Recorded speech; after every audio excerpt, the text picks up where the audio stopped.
Hello बच्चों, तो चलिए आज हम शुरू करते हैं हमारा अगला टॉपिक।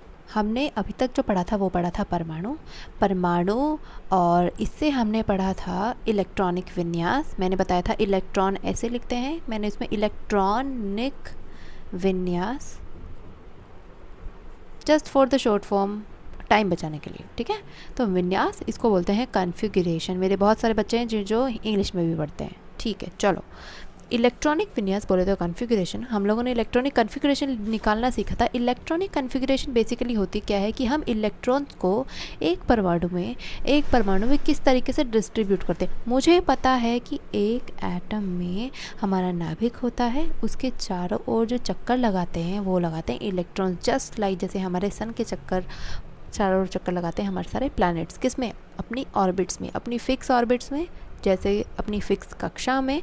जैसे हमारा पहले होता है मरकरी, फिर होता है वीनस। मान लो ये सन है, तो ये पहला चक्कर लगाता है मरकरी, फिर वीनस, फिर अर्थ, फिर मार्स, फिर जुपिटर, ऐसे करके आगे तक कंटिन्यू होता चला जाता है। सेम इसी तरह से मुझे पता है ये होता है मेरा नाभिक, जिसमें पाए जाते हैं proton, small p, proton and neutron, ठीक है। प्रोटॉन एंड न्यूट्रॉन पाए जाते हैं और उसके चारों ओर हमारे चक्कर लगाते हैं इलेक्ट्रॉन साहब, ठीक है। तो ये जो इलेक्ट्रॉन साहब हैं, इनको कितने इलेक्ट्रॉन्स पहली कक्षा में चक्कर लगाएंगे, कितने इलेक्ट्रॉन्स दूसरी कक्षा में चक्कर लगाएंगे, कितने तीसरी में चक्कर लगाएंगे, एंड सो ऑन। जैसे कि फर्स्ट कक्षा को हमारा बोला जाता है के, फर्स्ट कक्षा है इसलिए 1, ठीक है। एल, दूसरी वाली एल, फिर एम। के बाद से अल्फ़ाबेटिकल ऑर्डर में हमारे कक्षाएं चलती चली जाती हैं, ठीक है। अब हमने ये भी सीखा था कि इसका डिस्ट्रीब्यूशन करने के लिए हमारा एक रूल था जो कि बोर साहब ने दिया था। बोर साहब एक साइंटिस्ट थे, बोर, ठीक है। साहब मैंने लगा दिया रिस्पेक्ट के लिए। चलो, 2n² हमारा रूल था जिसके हिसाब से हम लोगों ने डिस्ट्रीब्यूशन किया था, जो कि आपको मेरी पहली वीडियो में मिल भी जाएगा, ठीक है। हम लोगों ने क्या किया था बेटा, इलेक्ट्रॉनिक विन्यास पढ़ा था with the rule this one. और हमारा n क्या था? वो था हमारा कक्षा। फर्स्ट शेल होती है के, तो n हो जाएगा हमारा 1। फिर इस तरीके से L, M, N, और इसी तरीके से हम लोगों ने सीखा था ये इलेक्ट्रॉनिक कॉन्फ़िगरेशंस, ठीक है। अब हम जो आगे का सीखेंगे, हम सीखेंगे कि आयन्स कैसे बनते हैं, ठीक है। जो हम धन आयन, ऋण आयन, धन आयन बोले तो केटायन, ऋण आयन बोले तो एनायन की बात करते हैं, वो होते क्या है। चलो, सबसे पहली बात, चलो हम सोडियम लेते हैं। सोडियम का एग्जांपल लिया, सोडियम पता तो है ना, ऐसे होता है इसका सिंबल सोडियम, ठीक है। हमारे कुछ सिंबल्स बिल्कुल जस्ट नाम से आते हैं, जैसे हाइड्रोजन का फर्स्ट लेटर H, जैसे हीलियम के स्टार्टिंग के 2 लेटर्स He, जैसे कि लिथियम का स्टार्टिंग के 2 लेटर्स Li। लेकिन कुछ ऐसे एलिमेंट्स हैं, कुछ ऐसे तत्व हैं जिनका जो नाम है वो उनके नाम से, जो इनका सिंबल है, जो प्रतीक है, वो सिंबल से नाम से मैच नहीं करता। ऐसा क्यों? क्योंकि बहुत सारे जो एलिमेंट्स हैं वो ग्रीक वर्ड में उनकी नेमिंग की गई, and Greek language is one and only language जो आजकल यूज़ नहीं होती है। वो उसमें जैसे हमारी इंग्लिश लैंग्वेज में कुछ ना कुछ सुधार किया जाता है, कुछ ना कुछ चेंजेस किए जाते हैं, एक वर्ड का दूसरे मीनिंग होते हैं, हिंदी में भी बहुत सारी चीज़ें, तो ऐसे ग्रीक लैंग्वेज में नहीं होता था बेटा। और क्योंकि ये नाम ग्रीक में दिए गए थे, तो Na मतलब जो सोडियम था, ग्रीक में इस सोडियम को कुछ और बोला जाता था। लेकिन फॉर द सिंप्लीफाई रीज़न, या फिर जो और साइंटिस्ट आए उन्होंने जो नेमिंग दी सोडियम, ये सोडियम तो चेंज हो गया लेकिन सिंबल वही रह गया। चलो, ये तो था चलो बेसिक सा बात। आगे हम करते हैं कि आयन एनायन कैसे बना। जैसे कि मैंने बताया था अच्छा चलो हम शुरू करते हैं उस साइंटिस्ट ने जिसने बोला कि हमारा लास्ट वाली जो बाह्य कक्षा होती है, जो हमारे लुईस साहब थे, लुईस साहब एंड कॉसल साहब थे, इन्होंने, इन 2 साइंटिस्टों ने बोला कि किसी भी एटम में, किसी भी परमाणु की बाह्य कक्षा में 8 इलेक्ट्रॉन्स होने चाहिए, जिससे कि वो स्टेबल रह सके। क्या रह सके? स्थिर रह सके, स्टेबल रह सके। मान लो कि ये इसकी बाह्य कक्षा है। बाह्य कक्षा बोले तो वैलेंस शेल, ठीक है, वैलेंस शेल। इसका मतलब कॉसल एंड लुईस साहब ने बोला कि जो बाहर की हमारी कक्षा होती है, 10th क्लास में नहीं है बेटा ये, ठीक है, ये मैं बता रही हूँ। ल्यूइस कॉसल ने बोला कि लास्ट कक्षा में 8 इलेक्ट्रॉन्स रहना ज़रूरी है, चाहे फिर उसको अगर इलेक्ट्रॉन्स कम है तो चाहे लेने पड़े या फिर उसको थोड़े मोड़े इलेक्ट्रॉन्स जो भी हैं, अगर 4 से ज़्यादा इलेक्ट्रॉन्स हैं तो चाहे उसे, अगर उसके पास 4 से ज़्यादा हैं तो क्या करेगा, लेगा। अगर 4 से कम है इलेक्ट्रॉन्स तो दे देगा। ठीक है, चाहे उसको लेकर अपनी ऑक्टेट पूरी करनी पड़े या फिर उसको देकर इस वाली ऑक्टेट पे आना पड़े जो कि ऑलरेडी 8 फुल हो चुकी है। ठीक है, तो अब जैसे कि सोडियम का इलेक्ट्रॉनिक कन्फिग्रेशन, इसका जो Z होता है वो होता है 11, और Z बोले तो नंबर ऑफ़ प्रोटॉन्स। हम मान के चल रहे हैं कि इसमें कोई लेन देन नहीं हुआ है, तो इसका मतलब नंबर ऑफ़ प्रोटॉन और नंबर ऑफ़ इलेक्ट्रॉन सेम रहेंगे। ऐसी कंडीशन में हमेशा याद रखना बेटा, number of proton number of electron के इक्वल होता है, ये इक्वल ही रहेगा। तो नंबर ऑफ़ प्रोटॉन है, नंबर ऑफ़ इलेक्ट्रॉन, जितने प्रोटॉन्स यहाँ प्रेजेंट होंगे इस नाभिक में उतने ही इलेक्ट्रॉन बाहर चक्कर लगा रहे होंगे। ठीक है, अब ये जो इलेक्ट्रॉन्स हैं इनका कन्फिगरेशन कैसे था बेटा, हमें पता है कि 11 है इसका, तो कन्फिगरेशन क्या हो जाएगा, 2 8 8 2 10 भर चुके हैं, एक बचा वो लास्ट वाली बाह्य कक्षा में चला जाएगा। इसका मतलब मैं कह सकती हूँ कि फर्स्ट कक्षा में 2 इलेक्ट्रॉन्स, दूसरी कक्षा में 8 इलेक्ट्रॉन्स और लास्ट कक्षा में 1 इलेक्ट्रॉन, ओनली 1। अब क्या करें, या तो कौशल एंड लुईस साहब की बात मानकर, मतलब अगर ये अगर मुझे इसे 8 इलेक्ट्रॉन्स पूरे करने हैं तो एक है 7 लाने पड़ेंगे। दिस इज़ नॉट पॉसिबल क्योंकि 4 से कम है। पॉसिबल इसीलिए नहीं है बेटा क्योंकि बहुत मेहनत करनी पड़ेगी इसे। ठीक है, तो ये क्या करेगा कि चलो यार ये इलेक्ट्रॉन भी ले जाओ, है ना, तो ये अपना इलेक्ट्रॉन दे देगा क्योंकि 4 से कम वाला केस है। ठीक है, जैसे कि हमने लास्ट लेक्चर में कंप्लीट किया था, 4 से कम है, इसका मतलब ये इलेक्ट्रॉन देने में दिलचस्पी रखेगा। अब क्या है, इसकी जो अंदर वाली शेल है जिसमें 8 इलेक्ट्रॉन्स है, अब इसको हम कहेंगे जब ये दे देगा, अब ये बाह्य शेल, बाह्य कक्षा कहलाई जाएगी। ठीक है, या फिर मैं बोलूँ वैलेंस शेल, अब ये कहलाई जाएगी। अब इसके 8 इलेक्ट्रॉन पूरे हो गए ना, इसका मतलब लुईस कौशल के हिसाब से ये एटम, ये जो इस इलेक्ट्रॉन के देने के बाद ये जो हमारा परमाणु है, ये जो एटम है, ये स्टेबल हो जाएगा। ठीक है, अब जब भी कोई, जैसे कि अभी सोडियम बताया कॉन्फ़िगरेशन थी 2 8 1, जब भी कोई इलेक्ट्रॉन चला जाता है या आ जाता है तो उसमें क्या आता है, हमारा चार्ज क्रिएट होता है। क्या क्रिएट होता है बेटा, चार्ज। क्योंकि अब तक मुझे पता था number of proton is equals to number of electrons थे। अब number of proton number of electrons के इक्वल थे, इसका मतलब प्रोटॉन पे होता है पॉजिटिव चार्ज, इलेक्ट्रॉन पे होता है नेगेटिव चार्ज। अब तक तो ये न्यूट्रलाइज था, अब तक तो ये दोनों के दोनों इक्वल थे, तो चार्ज कैसा था, उदासीन हो रखा था, मतलब ये चार्ज न्यूट्रल हो रखा था, न्यूट्रल चार्ज था। ठीक है, तो न्यूट्रलाइज हो रखा था। लेकिन जैसे ही, क्योंकि ये कितना है, 4 से कम, ठीक है, तो ये इलेक्ट्रॉन चला जाएगा। ये इलेक्ट्रॉन गया, इसका मतलब मैंने क्या बताया था, जब इस पे इलेक्ट्रॉन चला जाएगा, कितने इलेक्ट्रॉन गए, 1, और कितना चार्ज आएगा, +1। यही जो चार्ज गया या जो आया, यही जो हमारा बाह्य कक्षा से इलेक्ट्रॉन जाना या आना हुआ, इलेक्ट्रॉन्स का जाना या आना हुआ, उसमें क्या था बेटा, हाँ, तो जो हमारा इलेक्ट्रॉन आया या गया वैलेंस शेल से, वही मेरा वैलेंसी भी बताएगा, मतलब संयोजकता भी बताएगा, कितने इलेक्ट्रॉन्स का लेन या देन हो जिससे कि इसकी बाह्य कक्षा में 8 इलेक्ट्रॉन्स पूरे हो जाएं, उसे ही, उस नंबर को ही बोला जाता है वैलेंसी। ठीक है, जो मुझे ये बताएगा कि कितने नंबर ऑफ़ इलेक्ट्रॉन्स का लेन देन होगा। तो मेरी जो वैलेंसी या संयोजकता है वो कितनी है, सोडियम की +1। किस लिए, जिससे कि वो स्टेबिलिटी गेन कर सके। अब देखो +1 है, इसका मतलब इस पे चार्ज आ गया हमारा +1 का। अब इसकी इलेक्ट्रॉनिक कॉन्फ़िगरेशन कितनी है, 2 8। अब मैं बोल सकती हूँ जैसे कि फ्लोरीन पर जो चार्ज होता है बेटा वो होता है 9, सॉरी जो Z होता है इसका। ठीक है, अब इसकी इलेक्ट्रॉनिक कॉन्फ़िगरेशन क्या हो जाएगी, 2 एंड कितना बचा बच्चे, 7। ठीक है, मतलब इसकी बाह्य कक्षा में कितने इलेक्ट्रॉन्स की कमी है कि 8 हो जाए, 4 से ज़्यादा है 4 से ज़्यादा है, इसका मतलब हमारा कौन सा रूल लगेगा, लेने वाला रूल। ठीक है, 7 इलेक्ट्रॉन ना देके ये 1 इलेक्ट्रॉन लेना पसंद करेगा, तो इसमें हो जाएंगे 8 इलेक्ट्रॉन। होंगे कैसे, जब ये 1 इलेक्ट्रॉन ले लेगा, अब लिया है, गंदा काम किया बेचारे, किसी से मार लाया तो नेगेटिव चार्ज आ गया। ठीक है, अब इलेक्ट्रॉन नेगेटिव चार्ज आ गया, इसका मतलब अब इसकी F पे नेगेटिव -1 का चार्ज आ गया।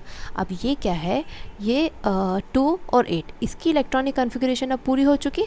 ठीक है, तो इसका मतलब इसकी जो वैलेंसी थी बेटा, वैलेंसी बोलो, ये जो संयोजकता थी वो कितनी हो गई, -1। इसका मतलब इसको -1 संयोजकता है, जिससे कि इसकी स्टेबिलिटी गेन हो जाए, इसको स्टेबिलिटी गेन हो जाए। अब ये जो चार्जेस हैं बेटा, अब इनसे हम लोग कुछ चीज़ें निकालेंगे, सोडियम एंड फ्लोरीन। इनका डिफरेंस देखते हैं, पहले कॉन्फ़िगरेशन देखेंगे। इनका जो विन्यास है या मैं बोलूँ जो कॉन्फ़िगरेशन है वो कितना है, 11, और इसका होता है 9, 2 8 1। ठीक है, इसका होता है 9, तो हो जाएगा 2 और 7। ठीक है, इसकी संयोजकता कितनी है कि ये जो स्टेबल हो जाए, इसकी लास्ट वाली बाह्य कक्षा में 8 हो जाए।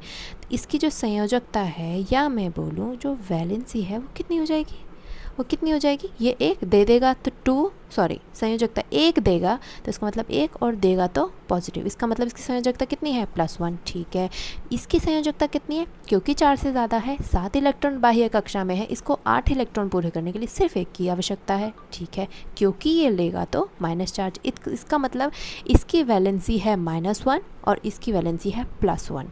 ठीक है, अब मान लो कि इसने अपना 1 इलेक्ट्रॉन दे दिया, तो ये सिंबल मुझे क्या बताता है कि ये वो सोडियम है जिसने बाह्य इलेक्ट्रॉन देकर अपने ऊपर +1 चार्ज ले लिया, मतलब इसने 1 इलेक्ट्रॉन दे दिया है। ठीक है, +1 इलेक्ट्रॉन दे दिया है। अब अगर मैं इसको बोलूँ, इसका मतलब क्या है बेटा, इसने 1 इलेक्ट्रॉन लिया होगा, इसलिए माइनस का चार्ज है। 1 इलेक्ट्रॉन माइनस मतलब लिया होगा।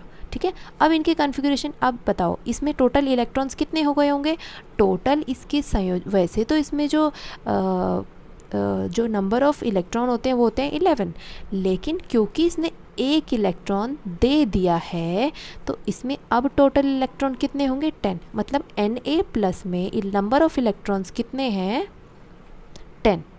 इसमें भी इसी तरीके से बेटा, इसने क्योंकि अगर मैं इसकी बात करूं, F-1 की बात करूं, तो इसकी अब इलेक्ट्रॉनिक विन्यास क्या रहा होगा, इसके लिए हम देखेंगे अभी।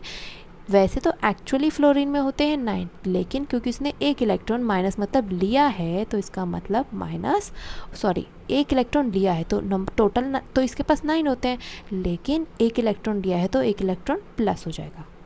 ठीक है, तो अब इसमें इस F-1 में टोटल इलेक्ट्रॉन कितने हो गए, नंबर ऑफ़ इलेक्ट्रॉन इसमें हो गए 10 और इसमें भी हो गए 10। इसके 10 हुए कैसे, दे के, इसके 10 हुए कैसे, लेके। अब इसकी बताओ Na+ की कॉन्फ़िगरेशन अगर मैं आपसे पूछूं तो कितनी हो जाएगी, ये होगा ना नंबर ऑफ़ इलेक्ट्रॉन, पहले आप देखोगे फिर। ठीक है, नंबर ऑफ़ इलेक्ट्रॉन Na+ में 10 थे तो इसकी कॉन्फ़िगरेशन हो जाएगी 2 8। अब मैं अगर फ्लोरीन की सेम बात करूं, F- की बात करूं, तो इसकी कॉन्फ़िगरेशन क्या हो जाएगी, इसकी कॉन्फ़िगरेशन किसे देखेंगे, नंबर ऑफ़ इलेक्ट्रॉन जो अब होंगे इसमें 10 है, तो इसकी इलेक्ट्रॉनिक कॉन्फ़िगरेशन क्या हो जाएगी, 2 8। अच्छा, आई होप कि आपको इतना समझ आया होगा। चलो बेटा आगे बढ़ते हैं, आगे करते हैं। अब आगे जो हमारा नेक्स्ट टॉपिक है, जो मैं बार बार Na+ लिख रही हूँ, जो N- लिख रही हूँ, इनको क्या बोलते हैं बेटा, जब इनमें से 1 इलेक्ट्रॉन देना या लेना हो जाता है, इस फॉर्म में आने के बाद जब इनमें लेन देन हो चुका, किस लिए हुआ, जिससे कि इनमें स्टेबिलिटी आ जाए। उस स्टेबिलिटी को गेन करने के लिए जो लेन देन हुआ बेटा, उस लेन देन के बाद जो हमारा निकल के आया, यही होते हैं हमारे आयन। इसका मतलब आयन क्या होते हैं बेटा, चार्ज्ड एटम्स। ठीक है, चार्ज्ड एटम्स होते हैं। ठीक है, तो आयन, अगर किसी आयन पर पॉजिटिव चार्ज आता है, जैसे कि हमारा सोडियम पर आया है, बाकी एग्जांपल्स आप बताओगे। ठीक है, जैसे कि हमारा नेगेटिव चार्ज, 2 तरह के आयंस, ये जो आयन है इस पे 2 तरह के 2 टाइप्स ऑफ चार्जेस होते हैं। ठीक है, अब 2 तरह के चार्जेस कैसे होते हैं बेटा, पॉजिटिव और नेगेटिव। ठीक है, जो पॉजिटिव होते हैं उन्हें बोला जाता है कैटायन, या मैं बोलूँ धन आयन। जो नेगेटिव चार्जेस होते हैं उनको बोला जाता है एनायन या फिर ऋण आयन। इन पे ऋण चढ़ गया, ठीक है, तो ये होते हैं। अब हम इसी से एक बात और सीखते हैं कि धातु अधातु कैसे पहचाने। यहाँ तक हम बच्चों को समझ में आ गया है। धातु अधातु कैसे पहचाने बेटा, जितने भी आपके एलिमेंट्स हैं, आप 1 to 20 पढ़ रहे हो या 1 to 30, इनका आप इलेक्ट्रॉनिक विन्यास निकाल कर देखो। इलेक्ट्रॉनिक विन्यास कॉन्फ़िगरेशन निकाल कर देखो। कॉन्फ़िगरेशन निकालोगे तो पता चलेगा वैलेंसी कितनी है, जो कि हमने निकाली थी। वैलेंसी अगर आपकी किस तरीके से आ रही है, आपकी जो वैलेंसी आती है वो आती है या तो +1 या आती है, मतलब या तो प्लस में आती है या माइनस में आती है, ठीक है।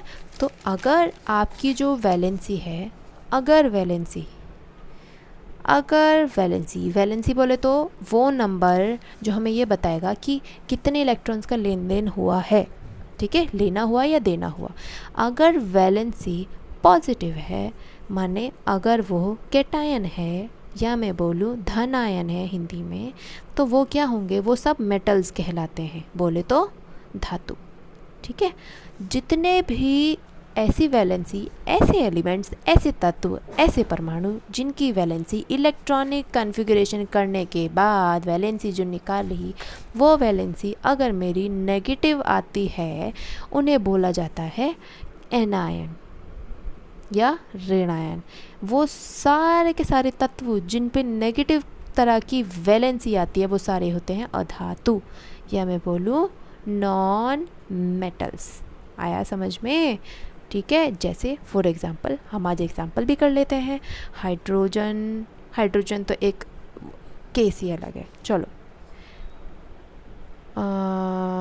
लिथियम, बेरिलियम, नाइट्रोजन, अच्छा चलो पहले यही कर लेते हैं। लिथियम में कितने होते हैं, 3, इलेक्ट्रॉनिक कॉन्फ़िगरेशन 2 and 1, ठीक है। एक ही है, 4 से कम है तो ये अपना इलेक्ट्रॉन दे देगा।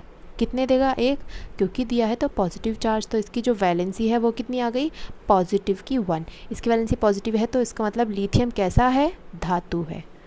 बेरिलियम का देखते हैं बेटा, 2 and इसकी होती है 4, इसकी कॉन्फ़िगरेशन हो जाएगी 2 and 2, फिर से 4 से कम तो इसकी जो वैलेंसी हो जाएगी, या मैं बोलूँ जो आपका संयोजकता हो जाएगी, संयोजकता जो हो जाएगी वो हो जाएगी प्लस का 2। 2 इलेक्ट्रॉन दे देगा और दे देगा तो प्लस का चार्ज आएगा, ठीक है। तो इसीलिए ये भी पॉजिटिव है, तो ये भी कैसा है, धातु।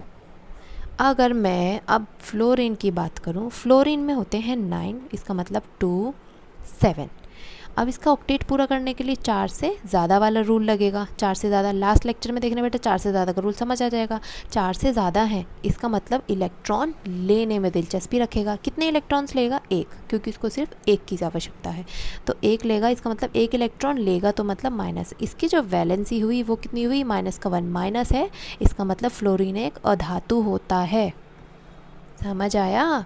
अब आगे, जैसे कि ऑक्सीजन पे होते हैं 8 इलेक्ट्रॉन्स। इलेक्ट्रॉनिक विन्यास निकालो, 2 और 6, ठीक है। ये भी 4 से ज़्यादा है नंबर, तो 4 से ज़्यादा है, इसका मतलब इसको पूरा अपना 8 इलेक्ट्रॉन्स करने के लिए कितने इलेक्ट्रॉन्स की कमी है, 2 की।